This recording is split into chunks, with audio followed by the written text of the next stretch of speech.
The Mining Affected Communities United in Action, that's MACUA for short, says the victims of the 2022 Jagersfontein dam wall collapse are living in toxic ruins and still waiting for compensation.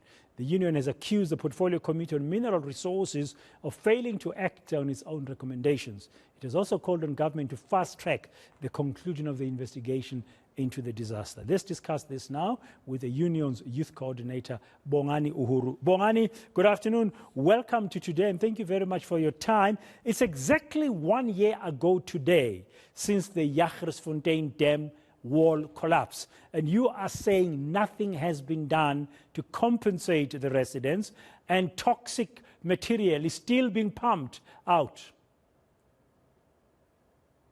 Thank you, brother. You see, it's so painful to encounter such a situation in a democratic country.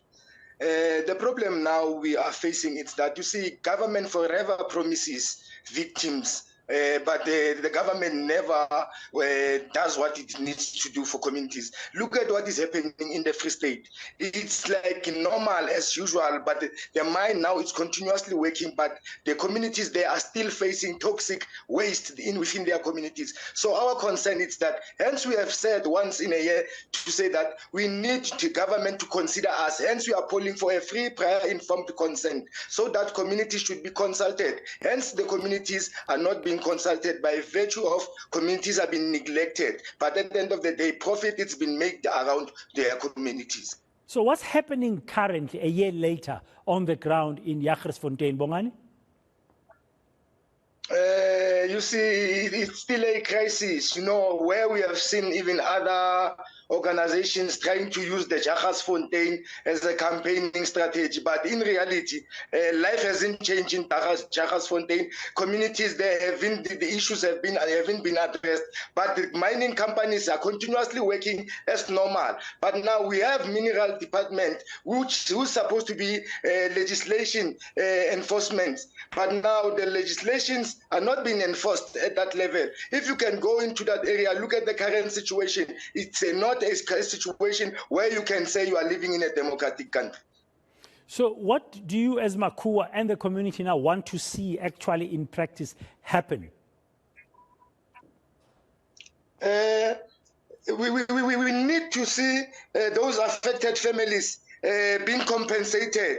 It's been for a while we've been talking compensation for those affected communities, and then that we need to know that what is it happening, even though they were promising to clean the environment, but continuously they are not doing that. They are continuing with dumping those toxins, not cleaning the environment. We want the DMRE to enforce legislation. That is what we want to see. And for those people of those communities, for them to be compensated for their losses. What does the Department of Mineral Resources and Energy tell you when you engage with them about these demands? You see, I have a belief that our government has got arrogant leaders and arrogant directorates. You see, I have a problem when there are issues and a department will tell us that they are short-staffed. It's a crisis in the country where the mineral department will tell us as communities that they are short-staffed. And the other thing they are doing is delaying tactics in calling us into meetings, continuous meetings, but issues are currently happening at the ground. So what needs to happen is that we need to hold DMRE accountable. So what are you going to do next? You want to hold them accountable? How are you going to achieve that? It's already a year exactly today, and as you said, the community of Jagersfontein has not been compensated. The mining activity that's got the toxic waste is still continuing.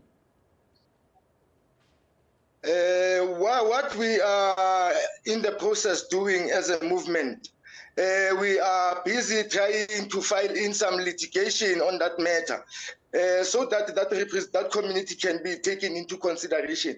And also as a movement, we have made strides to ensure that the mineral department accounts for all this ill that is happening, more especially where there is mining affected communities. Let me just say, these issues are not only happening in Jagersfontein.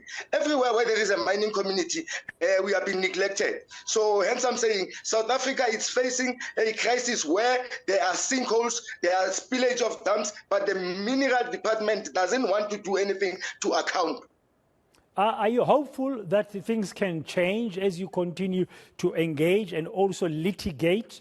Do you think the legal route will be the best route for you?